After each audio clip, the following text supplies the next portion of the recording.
Hello friends, welcome to channel AMBPCS। आज हम संविधान के अंतर्गत तीसरे टॉपिक को देखने वाले हैं, जिसका नाम है मूल कर्तव्य। मूल कर्तव्य देखा जाए तो यह परीक्षा की दृष्टि से अत्यंत महत्वपूर्ण टॉपिक है और यहाँ से प्रतिवर्ष परीक्षा में प्रश्न पूछे जाते हैं। तो हमें किन बातों का यहाँ से याद रखना है। तो सर्वप्रथम हमें देखना है कि जो मूल कर्तव्य थे वह कहाँ से अपनाए गए हैं। रूस से अपनाए गए हैं, जबकि रूस के साथ यह जापान में भी इन्हें देखा जाता है। तो भारत ने किससे अपनाए? भारत ने रूस से अपनाए हैं, जबकि रूस के अलावा यह भारत जापान में भी प्रचलित हैं।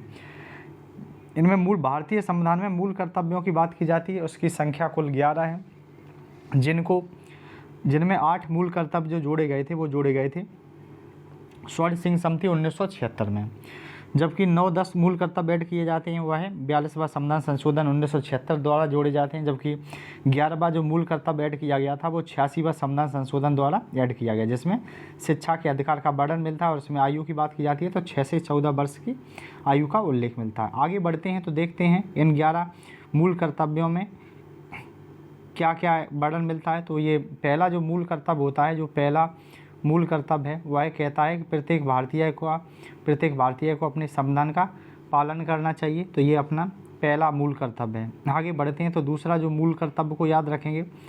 दूसरा जो मूल कर्तव्य है उसमें क्या क्या कहा गया है। जो दूसरा मूल कर्तव्य है कि जिन लोगों ने हमारे देश में आज़ादी दिलाई है या जिन लोग जो राष्ट्रीय आंदोलन से प्रेरित थे उनकी बातों को हमें संजोए रखना है।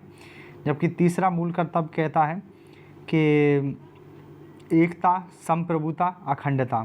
तीसरा मूल कर्तव्य एकता, संप्रभुता, अखंडता को बढ़ावा देना है। तो ये किस में मिलता है? तो तीसरे मूल कर्तव्य में उल्लेख मिलता है।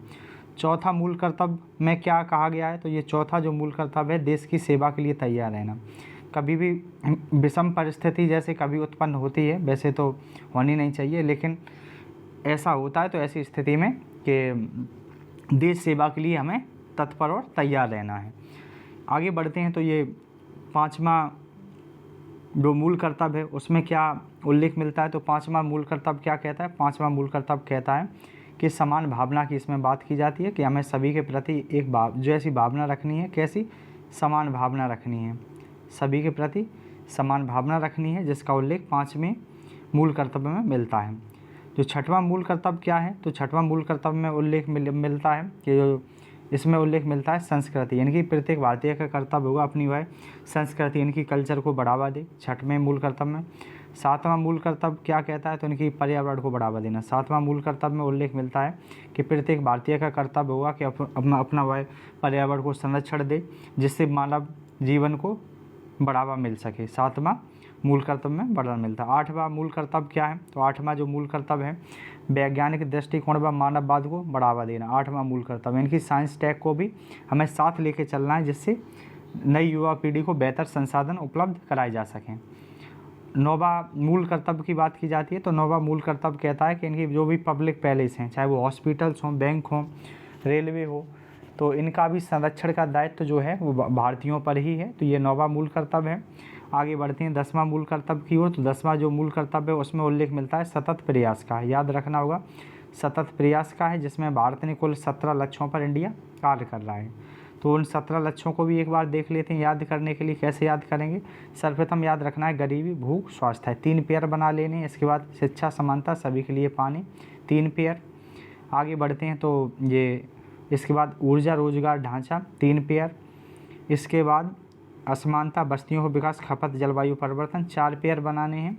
आगे बढ़ते हैं तो ये देखते हैं कि पानी के नीचे का जीवन, 90 जीवन, न्याय, वैश्विक भागीदारी। तो इस तरह कुल हम 17 लक्ष्यों को याद रख सकते हैं, जैसे गरीबी है, भूख है, स्वास्थ्य है, शिक्षा, समानता, सभी के लिए पानी, ऊर्जा, रोजगार, ढांचा, असमानता, बस्तियों का विकास, खपत, जलवायु परिवर्तन, पानी के नीचे का जीवन, 90 जीवन, न्याय, वैश्विक भागीदारी। इसके बाद हम आगे बढ़ते हैं तो देखते हैं कि ये जो 11वां मूल कर्तव्य था, इनके इसे 86वां संविधान संशोधन के द्वारा ऐड किया गया था। ये याद रखना होगा। और इसमें 6 से जो 14 वर्ष की आयु के बच्चे हैं उनकी शिक्षा का प्रावधान मिलता है। आगे देखा जाए तो एक समिति आई जिसका नाम था बर्मा समिति। बर्मा समिति ने कहा कि इन 11 मूल कर्तव्यों के अलावा भी इन्होंने कुछ मूल कर्तव्य डिफाइन किए थे, जिसको हम इसमें देखेंगे। इन्होंने किन मूल कर्तव्यों की बात की है? तो इन्होंने कहा है कि जो वन संरक्षण अधिनियम 1980 का वर्णन किया है। वन संरक्षण अधिनियम जो 1980 में आया था, वन्यजीव संरक्षण अधिनियम 1972 में आया था, और जन प्रतिनिधित्व अधिनियम 1951 में आया था, और सिविल अधिकार संरक्षण अधिनियम 1955 में आया था, और गौरव निवारण अधिनियम 1971 में आता है। गौरव निवारण अधिनियम आया था 1971 में आता है। तो ये 5 जो मूल कर्तव्य हैं ये बर्मा समिति ने माने हैं, तो इनको भी याद रखना होगा।